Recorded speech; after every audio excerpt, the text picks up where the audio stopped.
It's my privilege to introduce to you Roberta Bobby Cordano. Bobby Cordano, JD, is the Director of Disability Services at the University of Minnesota, an office that is a recognized leader in promoting accessible teaching, learning, working, service, and social environments through the use of principles of universal design. Prior to her current position, Bobby was a prosecutor in the Minnesota Attorney General's office for 10 years. As an assistant attorney general, she also served as a member of the Minnesota Supreme Court Advisory Committee on Court Interpreters from 1994 through 2004, which worked to increase access to the courts for deaf, hard of hearing, and non-English speaking people. Bobby is one of the founding members of Metro Deaf School, a pre-K through 8 bilingual, bicultural charter school for deaf and hard of hearing children in St. Paul, Minnesota, which opened in 1993. She is also a founding board member of the Minnesota North Star Academy, a bilingual, bicultural charter high school, which opened in the fall of 2004. Ms. Cordano grew up in a deaf family and is a native speaker of American Sign Language. She graduated with honors in sociology from Beloit College in 1986 and received her law degree from the University of Wisconsin Law School in 1990. And she is a member of the Minnesota Bar. Please extend a warm welcome to Bobby Cordano.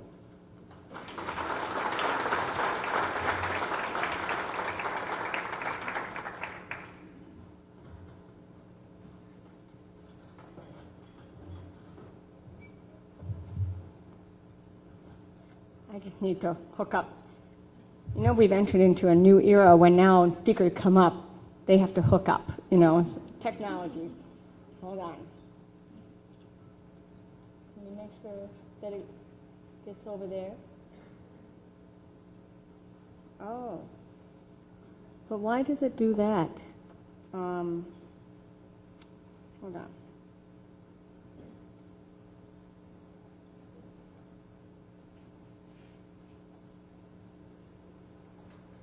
Yeah, there, that's better. Hey, well, good afternoon, I suppose. It still feels like morning. I got up quite early to come here, and it was a rather harried morning, I have to admit. I had a 7:10 flight, and I arrived at the gate at 7:05. So I'm very glad to be here. I just want to make a comment, too. I don't really know Omaha very well. I know that I lost one of my favorite students when I taught about 3 years ago. I taught a class about bridging the gap between deaf and hearing people through language and culture. And one of my students announced that she was transferring to Creighton University, and that was like one of the first times I heard of you, but I figured you must have been good because she came here. And so I'm thrilled to be here, and thank you for your very kind welcome. I've had a very nice morning here.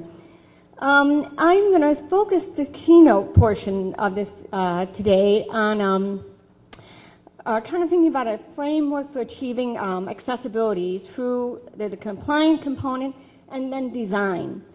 And I'm going to go through a couple of things, and I'm trying to make the day here so that if you come to any one of the presentations after today, after this one, there won't be a lot of repetition. It's really designed to build on what I've done in this keynote, just for those of you who are here and wondering what's going to come up next. Let's just talk a little bit about what are some of the forces driving change. If you look now with regard to the student statistics, the percentage of college freshmen with a disability has more than tripled over the last 20 years. In 1978, there were 3%, and now, as of 1998, we're talking about nearly 9%. And I think some of the numbers I'm seeing people use is inching up toward 10 and 11%, depending on what institution that you're in. The number of high school graduates with disabilities matriculating in post-secondary education rose from 3% in 1978 to 19% in 1996.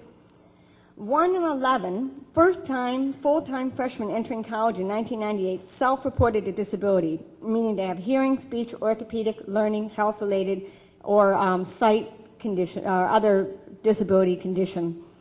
More than 50% of students with disabilities enrolling in post-secondary education persist toward a degree or credential. And the number of students with Asperger's, how many people here know what Asperger's is? I'll give you a brief explanation. Asperger's, if you were to identify, most of you have heard of autism, I'm sure. If you take the spectrum of children with autism, Asperger's is on the very, some people might say the high end, high functioning end of autism, meaning that they have extremely high IQ, but what they don't have are typically are very short on social skills that we experience with autism.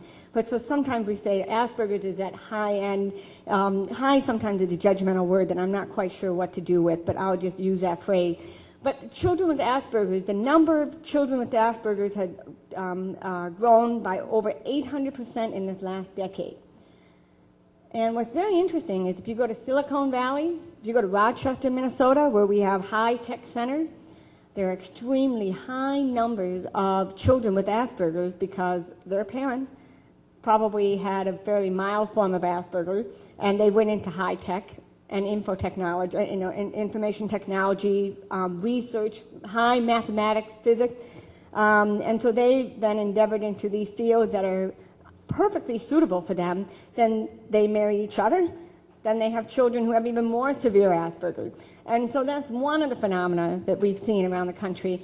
Some of it is diagnosis, and some of it is we really don't understand what's causing Asperger's and autism. Is it environmental? Is it genetic? We don't know.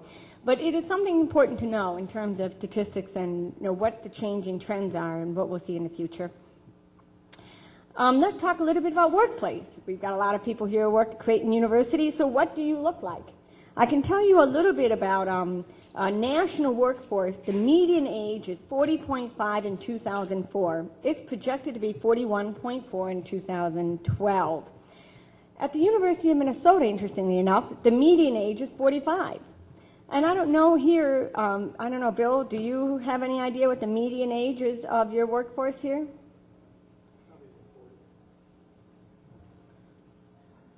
Yeah, 40, similar. So you're guessing. One of the things in higher education, because of tenure, I think we typically are seeing older workforces in higher education than we might see in the corporate sector. Stress is one of the fastest growing reasons for lost time. And when we say lost time, that's definitely kind of a term of art. And what that means is time away from work, absent from work. And stress is one of the leading causes for that. It's estimated that it's costing us $300 billion a year nationally. That's just due to stress. The growing number of people with disabilities in the workforce is also interesting. That number has increased to over 20 million workers in the United States, which constitutes 12.4% of the workforce. Now, I'm going to just give you a little side note. While that might look really good to you, what's very interesting is that workforce participation among people with disabilities is actually in some areas decreasing rather than increasing post-ADA. And we're not really sure what that's all about. And so I don't want you to walk away thinking, wow, people with disabilities are getting jobs. The reality is there's still a great deal of discrimination, and that number should be higher than what it is. And chronic illness, very interesting statistic. 1 in 3 people experience chronic illness in the United States. 1 in 3.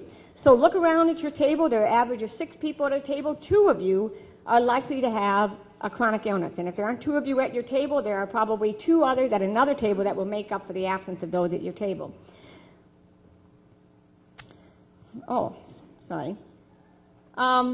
I want to talk a little bit about compliance, but before I go here, I'd like to get a sense of this audience. I don't really know how aware are you of the Americans with Disabilities Act? How many of you feel like you have a working knowledge of the Americans with Disabilities Act? How many of you feel like, gee, I have a working knowledge, but I'd like to know a little bit more? And how many of you know virtually nothing about the ADA? All right, not very many, but okay. I have a chart up here that, and let me back up 1 minute. I don't know if this handout of this presentation is made available to you. I think what you got today is this one available to everybody? the keynote, or is it, I think the employment one is the one you have that I'll be talking about this afternoon. If you'd like a copy of this, we don't have a copy of that here. I can make that available to you electronically. We can probably put it on the ADA committee website. And if you'd like a hard copy, please contact Bill Hill, and they have copies of that in his office too. So it's available to you both ways. This chart, what's nice, the point of this chart really is to illustrate the difference between K-12 and post-secondary education and the workforce. That is, when under the IDEA, Individualized Disability Education Act, I think it is, IDEA, the school bears the responsibility for identifying a child's disability and then determining what accommodation will be provided to the student. Once the student leaves K-12, goes into post-secondary education and the workforce, the burden shifts. It's no longer the school or the public entity's responsibility to diagnose, figure out why this person isn't functioning the way that other people are. It becomes the individual's responsibility to disclose and to request accommodation. It's a critical difference that a lot of families and children do not understand when they make that transition from K-12 to post-secondary education. And those of you who are staff and or faculty, or and if you interact with students with disabilities in any way, sometimes the incoming freshmen and the parents are struggling a lot with, so now what are you going to do for me and how are you going to do all this stuff? And they expect more of the institution than what we are legally obligated to do. But that's a very critical difference to understand, is that the student must disclose. And I know at the University of Minnesota, we get a lot of freshmen that come to college and say, gee, my parents aren't here. They can't make me go to disability services. They can't make me ask for an accommodation. Gee, I'm going to try not doing anything at all because I don't want to have to deal with the embarrassment. I'm so sick and tired of having interpreters drag, and really it's usually not deaf kids. It would usually be students with learning disability that won't ask for extended time. Or they don't want to have to go and take a test in a separate testing center. And so they'll say, you know what, I'm just going to try to just do without it because I don't want my peers to know that I have LD, and let me just pass. And so what happens is they fail the midterm exam. They call mom and dad or their parents and say, I didn't do so well. Well, did you contact disability services like we talked about before you went? No.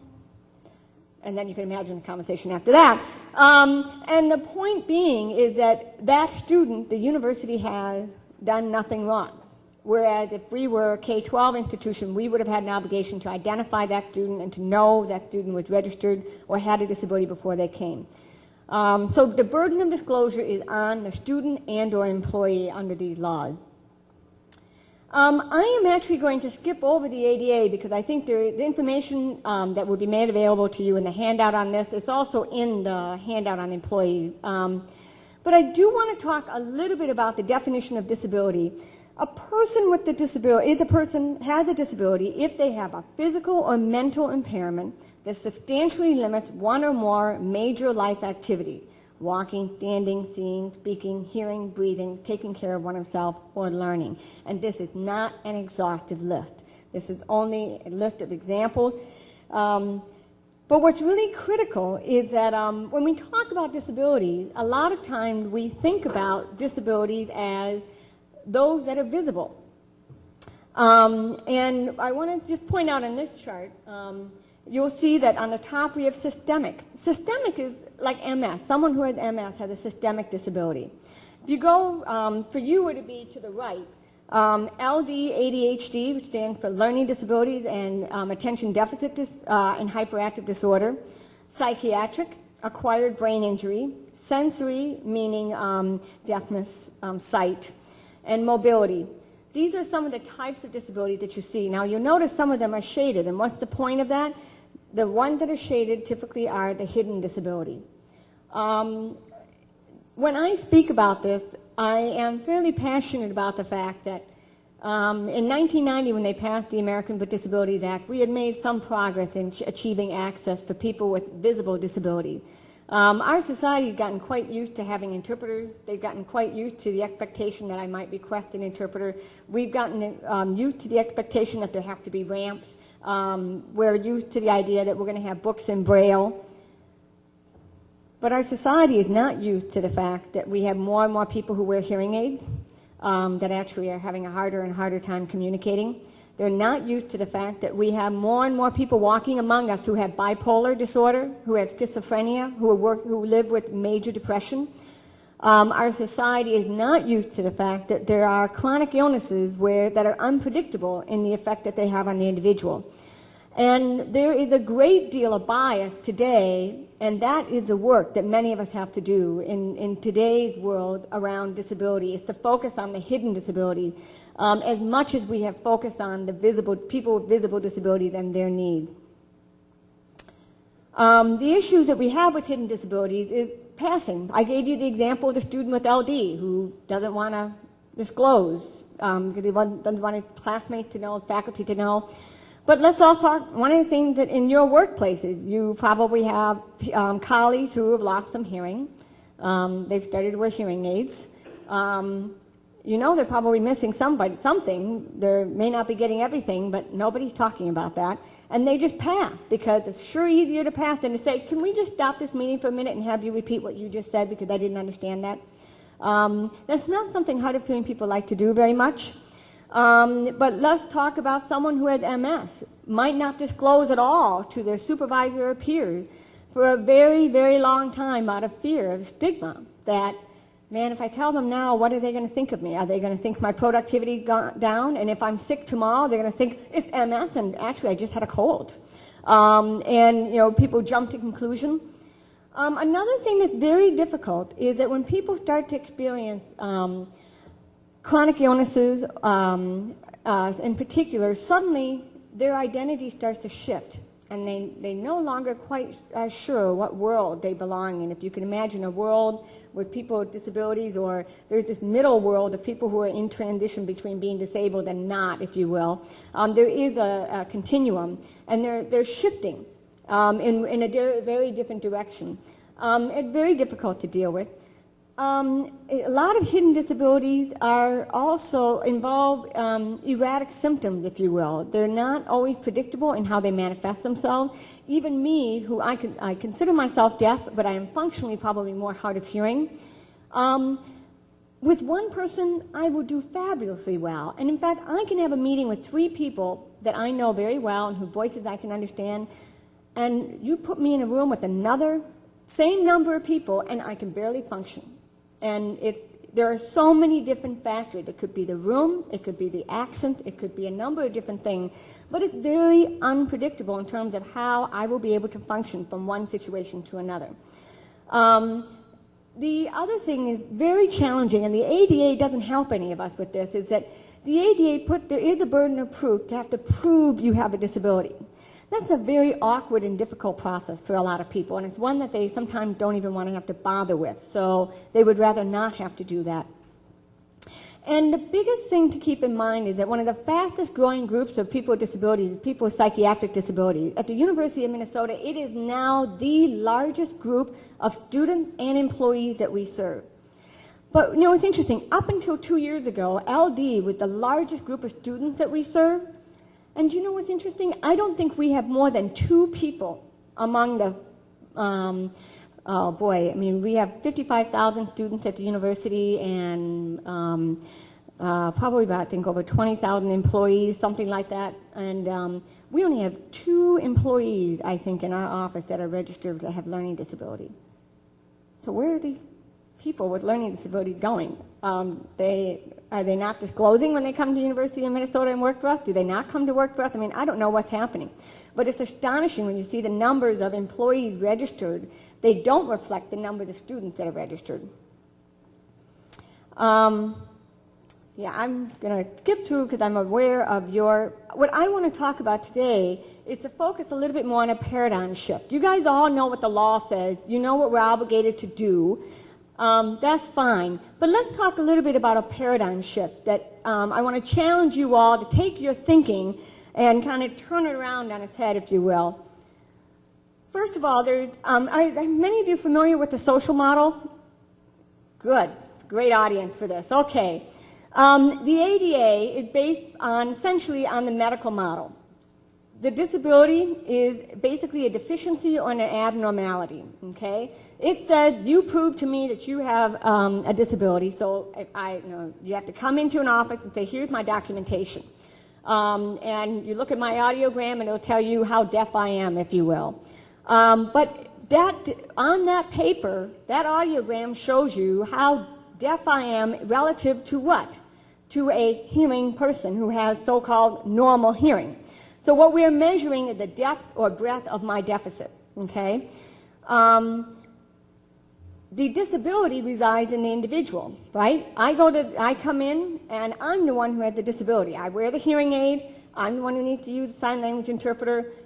It resides in me as the individual. The remedy is the cure or normalization of the individual. Now, one of the things that's very interesting is that I have deaf parents. I spoke ASL since birth, but what's very interesting is the important emphasis on speaking, on learning how to behave like a hearing person, adhering to the hearing norms of the world. That's all about fixing me so that I can get along with all of you. Interesting. That's what much of my life has been outside of my family. In the deaf community, they see nothing wrong with me.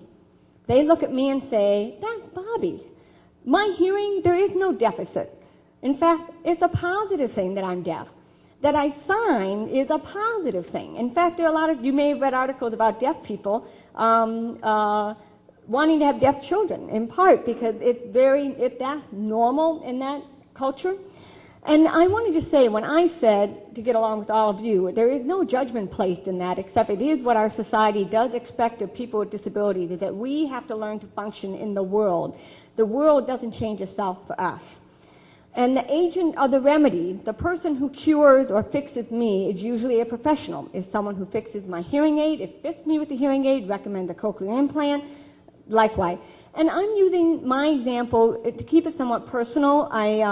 But I want, when I talk about my deafness, what I'd like for you to do is to make it whatever is real for you. If it's someone you know who's in a wheelchair, just change the disability, but it's very much the same in terms of the example. The social model was developed by Carol Gill, and this is the paradigm shift. Instead of disability being a deficiency or an abnormality, it's a different. It's being disabled itself is neutral. So it's not necessarily compared to a normal condition. We just recognize it as a different. I am unable to hear, you can hear, but that is noted as a different. And disability derives not from the medical condition, but from the interaction between the individual and society. Now, how many of you in this room know a little bit of sign language? We've got a couple, right? Good. I mean, more and more of our children are learning, right? And what's interesting is that if you can sign a little bit, suddenly that barrier in the world, for me, is diminished, right? Our world get closer and closer together.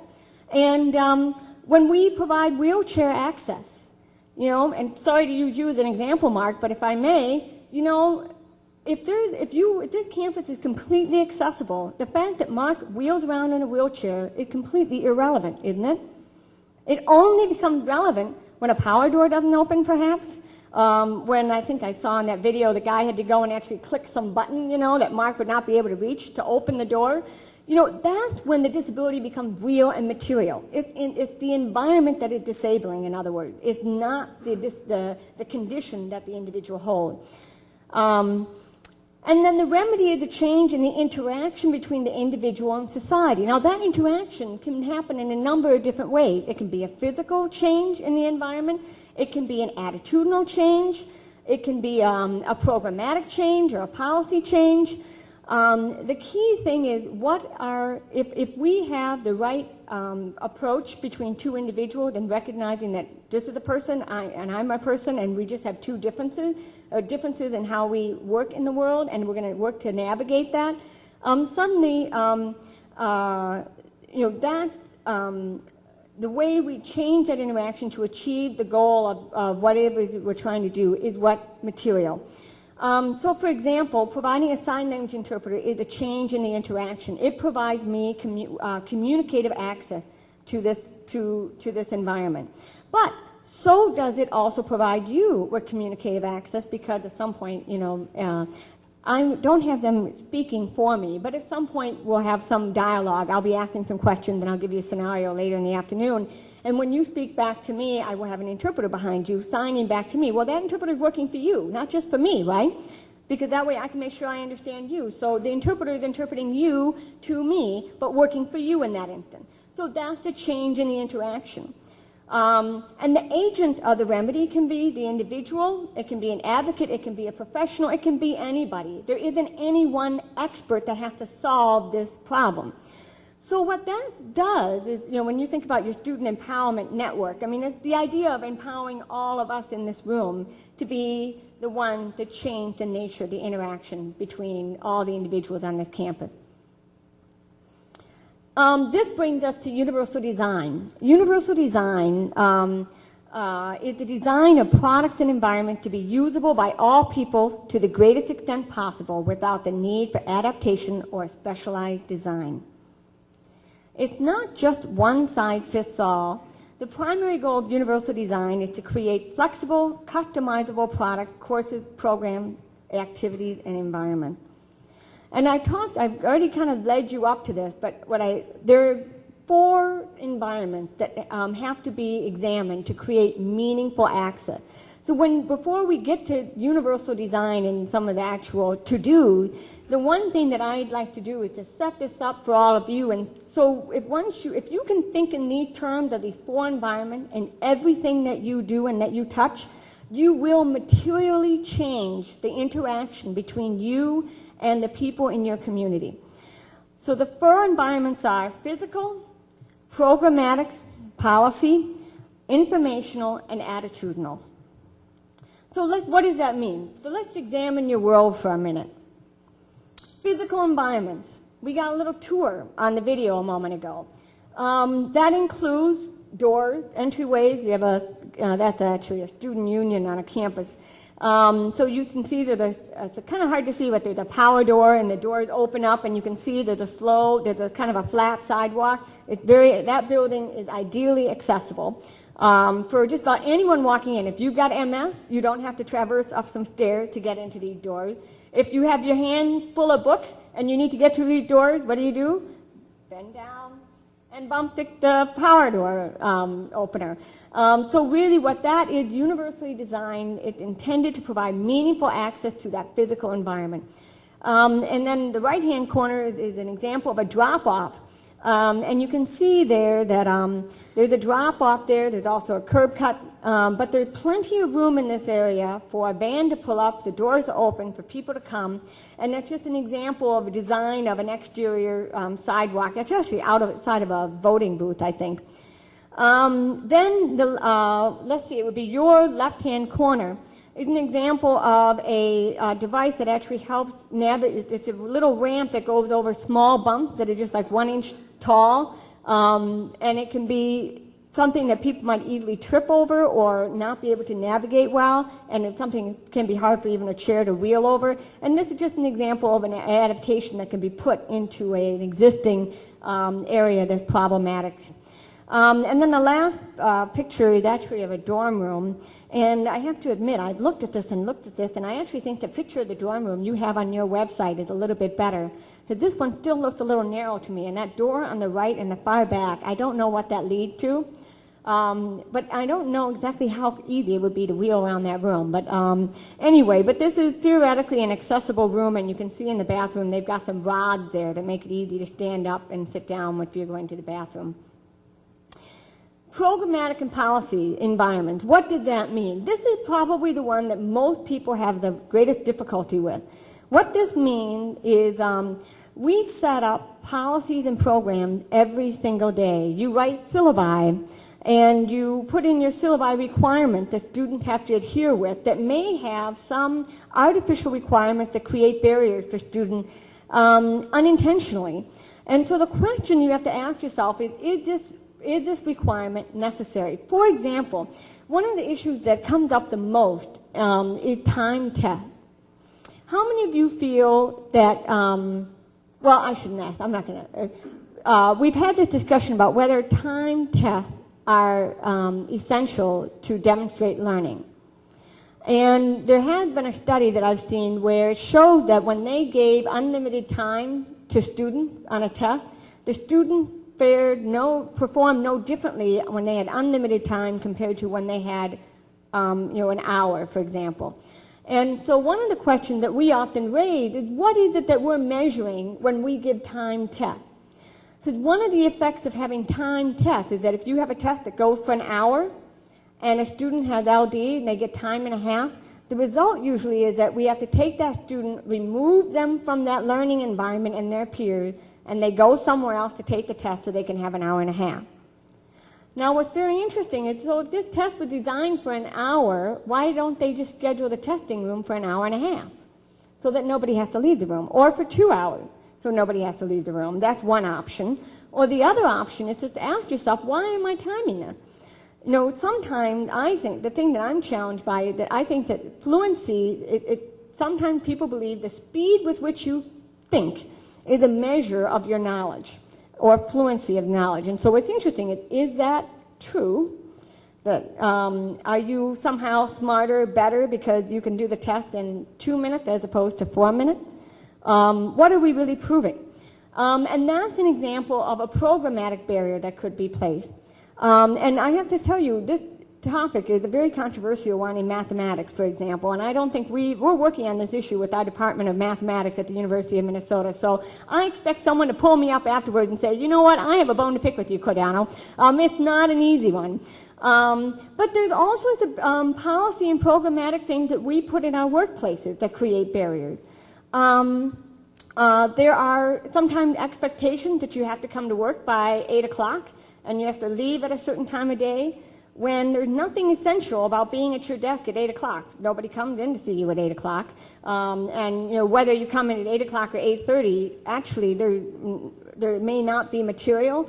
But I know that there are workplaces, and we talked the other day about this in one of our committees, that the whole culture that we have early morning meetings at 7:30. And if you can't do that, then it's not a place where you're going to succeed.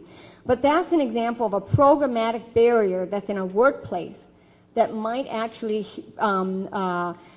create problem for an individual who is on medication that has a harder time in the morning, that they have to allow their medication to adjust. And so they actually become more functional, not at, they'll be functional at 8:30 as opposed to 8 o'clock. And so those are things that we've set up in our society as a result of sometimes it's just habit. Okay. Informational environments are the internet, signage. It even includes pagers, sidekicks type devices, or telephone. There are different means by which we receive information.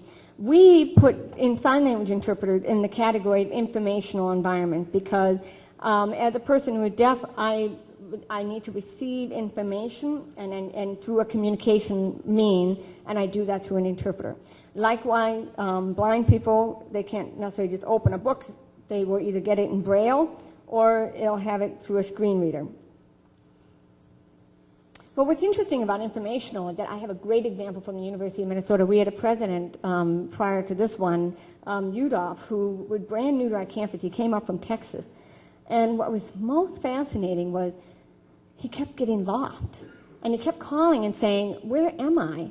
And finally, he was the one who said, we got to get some signs up. And that was the start of the Gopher Way. So now we have signs all over campus that are called the Gopher Way. And all they do is tell you, if you want to get to William from here, and there's a tunnel system. I mean, that's the big thing. He kept getting lost in our tunnel system.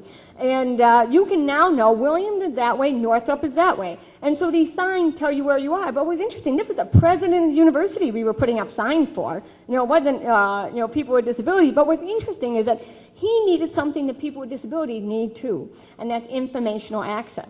And so it's an example yet of how what's good for people with disabilities is often good for everybody else. And we often talk about signage, but it was something we all learned, and it actually was to the benefit of everybody on our campus. It was great. And then the last environment is attitudinal.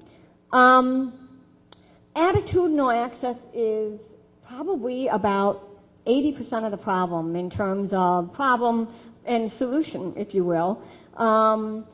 What this means is that it is how people view and treat one another, how we interact with one another, and it involves the stereotypes that we carry around with each other about other people and the differences that they may have. We have a great quote from a student who said, you know, it feels like people are saying, we let you in, why do you need anything more? And that quote really exemplifies for me kind of that feeling. They walk around and that's an attitudinal barrier. They just feel that why should we do anything more? It's that sense of of being an unwelcome environment. When we talk about universal design, it's intended to create an inclusive environment. One of the challenges that we've had at University of Minnesota, and I was looking here, and I don't believe that your multicultural affairs include disability. I think that you separate out your multicultural affairs. That doesn't include disability. Am I correct? At the University of Minnesota, we actually have had disability services, GLBT, Office of University Women, African American. Now it's actually Multicultural Center for Academic Excellence under one umbrella. And what I'm going to talk about now is actually some material that I've developed over the last 2 months in response to this collaboration and our thinking about universal design, because we're going through some changes at the U. And one of the things that's been most interesting about this collaboration is that I know that people typically carry more than one identity. You can be an Asian American woman and also be a lesbian and have a disability. And what will happen is that if you ask that person, so what emerges for you first when you walk into the room, they'll say, oh, it's the fact that I'm Asian. The first reaction people have to me is that of being an Asian. And then it's that of being a woman. So I have to deal with those two things first. They may never know that I'm a lesbian, so that doesn't come up until later, until they ask me about, you know, my kids and my husband and stuff. And then suddenly that becomes a reality. But it may never surface in terms of their sexual orientation. Might never emerge as an issue, but their race and their gender may make a difference. And then the disability, may or may not, if there is a disability, again, if it's a chronic illness, you may never know. Or you may know. After you meet me, when you first meet me, you might say, funny voice. And it might take you a few minutes to figure out that I'm hard of hearing and that I identify as being deaf. But you'll really be looking at me as a woman first, and then I'm short, right? So there's another one. But the idea being that, our identities interact with the environment in very different ways. I mean, I can even point out, think about other things. There are people who have been raised in alcoholic families. And what's interesting is they'll walk into an environment and suddenly they'll see something and they will react to that. And it will be based on their experience in having grown up in a family that was alcoholic. And they have that identity of having grown up in that environment, and that brings out a reaction. It's no different than some of these other kind of identities. Is that, but that's what will surface for you if you walk into a bar, for example, and you see some drunk people and their reaction. That's what becomes emergent for you. We all have those kind of emotional and physical reactions to our environment. And so part of the work that I've tried to do here, and I want to introduce and try out with all of you, if you will, is looking at universal design for diversity. And what does it mean to create universally designed environments that are intended to be welcoming for all people, particularly people who are historically underrepresented or marginalized. And before I go further with this, I want to point out to you that I had a handout that I thought we might be able to hand out, and it's not here. And it is something that you may want to start with, and we will make it available through the website. And it's on the 7 principles of universal design that came out of North Carolina. And they're basically, those principles were written to deal with products, environment, and communication.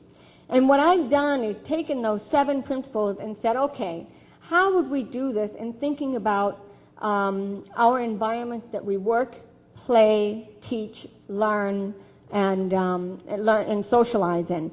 What would it look like if we created an environment that were really universally designed for every person in that room? And so this is intended to be broad enough to capture the umbrella of all the groups under our multicultural affairs umbrella at the U of M, and I'm bringing it here to see if there's any value to you. One is build barrier-free, welcoming environment with attention paid to attributes that include usability, diverse content, access to artwork and graphic design, and geographic location relative to function. And what this means is, do you walk into all the rooms in the admin building and see presidents' pictures of white male presidents? Is that very welcoming to everybody who might be in that room, to always be seeing artwork of, white male president? We have a couple of rooms like that in our administration building. It's fine to have a couple rooms like that, but if every room on your campus has images of only white male, that's not, in terms of access to artwork, it doesn't speak to the broad range of people in your community. Think about geographic location relative to function. What's interesting is, I love this. We've talked about building neighborhoods, and what's very interesting is that when you think about what we do, are the things that you do, is where you place your places relevant to the function? Are they located in close proximity to one another? Do your physical spaces make sense so that it's easy to traverse from one place to the other? So when you think about designing a building and designing a space, where is your copy center? Where is your printer in your office? Is the printer isolated way in another corner?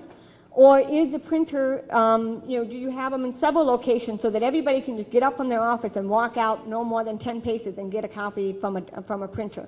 And what's interesting about that is, if we talk about chronic illnesses, think about how awkward it would be for them to have to go and ask to have a printer placed in a special place for them. We want to avoid having to do those kinds of things. So really thinking about function, and then where these things are placed relative to function. And when we talk about usability can range from having door handles that are, like the ones over here, they're long, and you just press it, and it opens. But usability also includes furniture in your offices. I understand you have like an ergonomics office here, that people have chairs that work well for them. Every individual is different. I'm 5'1.5", I have to give you the little half inch. But, we have people in here who are 6 feet tall, and, we all, different waists and sizes. I tell you, the chair I like is not going to be the same chair that some of the other people in this room like, too. So, usability and thinking about how we design our spaces to be adaptable and flexible and easy to use for the widest range of people. Second principle, create spaces and programs that foster a sense of community for all students. And in here, I just realized this, and I should have employees and staff. Sorry about that. Particularly people from underrepresented communities. What this means is that there is, what's interesting is we had this conversation the other day. Imagine if you are a white person, and we had this long discussion the other day, white people tend to, I think, identify as white when there are other groups that we'll talk to them about in relative to African American, not necessarily black, but we don't talk to us about ourselves as being European American, and it's very interesting that, what do we call ourselves? But what's interesting, what this relates to is the idea that most of the time, those of us who are white, and I speak for myself included, is we walk into environments and we will see more people like us. And we feel comfortable because we see more people like us. But when you have someone who comes in who is African American, Hispanic, Chicano, Latino, they come in, they'll hear perhaps a different accent. What they hear are different norm of behavior and expectation. I mean, take someone who's Hispanic walking into a room, and they are what I call code switching, and in order to adapt to that environment. And so what happens is that people need to find pockets and places where they feel comfortable. It can be in one setting. You can design it to be multicultural and everybody feels comfortable. And you can design places where, black people can gather and have lunch together. We notice that if you look at the cafeteria in a school, Children will gather oftentimes by their race, or if they have a group of students who are deaf, they'll gather over here. And as much as we want them to always be interacting with one another all the time, that may not happen. And the reason for that is what I will explain to you is what I call going home. I talk about with the deaf community about needing to go home, and I get replenished when I'm among deaf people, and I'm signing, and I'm not having to worry about talking, I'm not using English, and my manners and my mannerism change drastically from how I'm behaving with you, for example. Drastically meaning there's a shift for me, and you will notice if you just watch me in that setting, I'm different than how I am standing before you right now. And to me, there's a sense of comfort that comes from being in that space. And I need that space. Now, do I need it in the workplace? Maybe not. If I'm a student living at the University of Minnesota or living here at Creighton University, might I need that? Maybe. I'm not home anymore. And so I'm going to be looking for that home, that place where I get replenished. And so that's what this is. For all of you, it could be different things. It might be joining an outdoor club. That is a home. That's a sense of community. Let me just double check. Okay. Principle 3, design accessible and appropriate physical environment that provide ease of use for people who use different modes of interacting and communicating and allow for confidential use based on the services, programs, or benefits being delivered. This is a lot about physical access. I don't have to repeat that. An appropriate physical environment really talks about confidentiality. There are some things when we talk about healthcare issues that we might have, financial matters that we might have, our sexual identity, our sexual orientation. There are a lot of things about which we might want to have privacy and confidentiality. And so we need to make sure we're designing environments that when those topics we know they will come up, there is appropriate confidentiality and privacy afforded to all the individuals present. That's very important in designing our spaces. Principle 4, ensure that non-electronic information environments are accessible and appropriate so that information is delivered in format understandable by and easily usable by diverse users without requiring unnecessary steps or hoops to jump through for completion. What this means is when a blind person brings up the website for the ADA committee, that person isn't going to have to call Mark and say, you know what, it doesn't work with my screen reader. I don't know what the images are here because you haven't put the alt tag behind the picture to tell me what's there. That's just jumping through a hoop to have access to that. I'm sorry, this is non-electronic information. So this is a book, for example. Books, if we can have books made available electronically as well as in print, then that's accessible to people who are blind. Likewise, having the availability of interpreters, captioning is another example of having non-electronic information accessible. And another thing that's interesting is that when we show videos, an example of jumping through hoops is having to get an interpreter to interpret a video. That's just, if it were captioned in the first place, we wouldn't have, that hoop. Principle 5, design and maintain internet and other electronic environments to ensure accessibility and appropriate confidentiality or privacy. The example I gave about the website. But what's interesting is that there's a lot of information on the internet that is private and sensitive, and are we making sure that that information is being kept appropriately under wraps where it is not for public consumption? Principle 6, create inclusive and respectful policies and programs that from the beginning take into consideration the diverse student and employee populations at the university and provide natural and cognitive support to ensure full utilization of programs by students and employees. Imagine, we talk about natural supports a lot, and what that means is sitting down if you're serving a student and saying, what have we just talked about? What will you do next? And have the student identify that for us.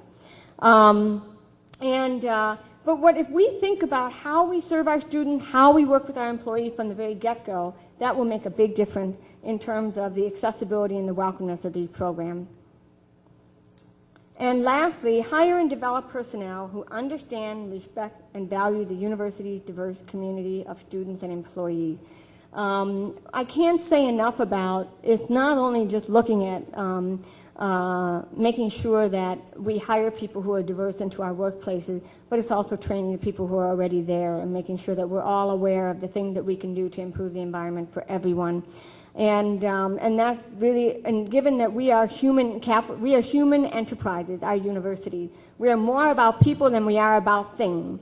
And so what we often forget to talk about when we design our environment is we forget to talk about the human capital. And we really need to start thinking about the investments in our human capital and what will we do and what will you do to invest in your human capital to make sure that they are creating environments that are welcoming for everyone. And if we talk about compliance versus design, under the ADA, we remove barriers to reasonable accommodation. If you look at universal design, we remove barriers for the widest use of participants or users through design. And what that means is that if you design your environment correctly, the need to provide reasonable accommodation is diminished. Will you get rid of the need to provide specific individualized accommodation? Probably not. We'll probably always, for some length of time, need to have sign language interpreters. That gap is pretty large. It would be hard to navigate that completely. But boy, there's a lot of other things that we can do that would eliminate the need for reasonable accommodation. So the idea is to diminish this need for these individualized accommodation through creating accessible environment. Secondly, under the ADA, with the exception of some construction guidelines, it is largely implemented on a case-by-case basis. And one of the things that is Director of Disability Services at the University of Minnesota, one of the things we're starting to talk about is there's got to be a better way. It is too expensive to have to deal with every situation on a case-by-case basis. Let's change our environment and remove those barriers. And then what happens is that those situations that have risen into become a crisis, we really eliminate a lot of the situation that we've experienced over the last 5 years just through changing our environment. And it is that effect. The more you design your environment to be accessible and our university design, the need for individualized attention to situation becomes diminished. There is a direct correlation. Okay, curb cuts. How many of you like curb cuts? How many of you notice when there isn't one there? How many of you kind of get mad? That's interesting because in 1973, everybody was mad that we had to put curb cuts in. I mean, if you go and look at the newspapers across the country, there were editorials. Why are we doing these curb cuts? This is costing us money. This is just for who? We don't know who these people are that are going to use these curb cuts. And now it's flipped. 30 years later, those of us who are walking and not using wheelchairs and wheeling around are saying, where's that curb cut? I'm pulling the wagon with my boys. There's no curb cut. I'm kind of mad. It's inconvenient. Now I've got to lift up the wagon with, 40 pounds of weight in there. Very interesting change, but that's universal design. That is the first and best example of universal design I think we have in the United States that was implemented from coast to coast. And so we talk about curb cuts. It goes back to the environment. There are physical and design curb cuts. And when I have talked with architects and I've asked them, say, okay, so what is the curb cut in the area of architectural design in the future? You tell me. Every one of you in this room has an opportunity to figure out when we talk about physical and design curb cuts in your offices, your classroom, and whatever spaces you may work in. Look around and think about what are the curb cuts that you could make that everybody would like and benefit from. What would that look like? Electronic curb cuts. Are there ways that we can communicate, work together, play together, work together through electronic means that are efficient, useful, helpful, appropriately confidential? One of the biggest breakthroughs for deaf people in the workplace, for example, email wasn't invented for deaf people, was it? But boy, has it become one of the greatest equalizers for us or what? It's been marvelous, but you know what's interesting? It's suddenly equalized. Used to be that hearing people pick up the phone and call one another, and there'd be a deaf person in the workplace, and they wouldn't be part of those conversations happening, right? And everybody gets in the habit of picking up phone call. Now what's interesting, how many of you, it's more of a habit to get to the keyboard to do an email than to pick up the phone? We're changing, isn't it? And so now it's not so inconvenient to talk to that deaf colleague of yours because suddenly we're all pretty comfortable with the email. But that's an example of an equalizer that nobody intended that to happen that way. But it is amazing how, there's some technology that have been developed for people with disabilities. The pager, how many of you have pagers in this room? It's actually a small number. I'm surprised. If you go to, we have, in Minnesota, at least in the Twin Cities, I don't know, a lot of us seem to have more of them. BlackBerry? We have a BlackBerry user in this room? One, two BlackBerry, three. Oh, wow, you guys are kind of shy. Don't be so shy. I understand that, like the device to carry around. I had it for a little while, but it didn't work so well for me. But, we laugh about how, it's about being accessible, but it's also an example of it can be a curb cut for being able to reach people, to communicate with them, and to achieve the goal that you may have in your interaction. Academic curb cut.